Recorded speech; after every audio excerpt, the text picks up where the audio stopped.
ایمان حضور تاجدار کائنات علیہ السلام کی ذات مقدسہ سے محبت کا نام ہے، لیکن اس ایمان کی ایک مٹھاس بھی ہے، اس کا ایک ٹیسٹ بھی ہے، اس کا ایک ذائقہ ہے، اور یہ مٹھاس اور یہ ٹیسٹ کے ذائقہ کس کو ملے گا؟ بھئی آج ہم دعویٰ تو کرتے ہیں نا محبت رسول کا، ذرا سوچئے گا کہ کہیں یہ ہمارے دعوے صرف دعوے تو نہیں ہیں، اس ایمان کی ایک لذت اور مٹھاس بھی ہے، کس کو ملتی ہے؟ حضرت انس روایت کو نقل فرماتے ہیں کہ آقا علیہ السلام شاہ فرماتے ہیں جس شخص میں 3 چیزیں ہوں گی وہ ایمان کی مٹھاس کو پا لے گا، اسے ایمان کا ذائقہ میسر آ جائے گا۔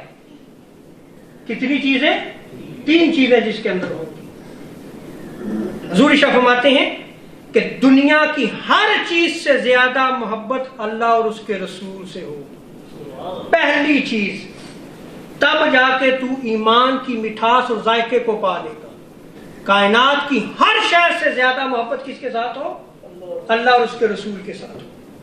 دوسری چیز آقا علیہ السلام شاہ فرماتے ہیں کہ کسی سے محبت ہو تو فقط اللہ کے لیے۔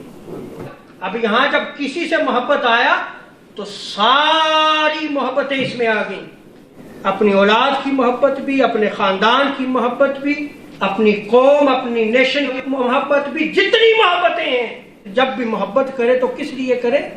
اللہ کی رضا کے لیے کرے، پھر ایمان کا ذائقہ پا لے گا وہ۔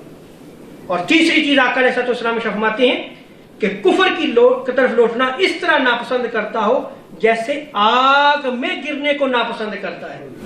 قاضی ثناء اللہ بانی پتی رحمۃ اللہ تعالی علیہ سورہ توبہ ورس 24 کی تفسیر میں آپ فرماتے ہیں کہ یہ جو آقا علیہ السلام نے ارشاد فرمایا کہ ایمان کی مٹھاس پانے والا بھی موجود ہے، اور یہ علامات جو حضور نے بیان فرمائی ہیں، آپ فرماتے ہیں کہ ایمان کی اسی طرح وہ شخص لذت محسوس کرتا ہے جیسے انسان خواہشات طبیعہ سے لذت کو محسوس کرتا ہے، اور ایمان کی مٹھاس کو محسوس کرنا یہ کمال ایمان ہے۔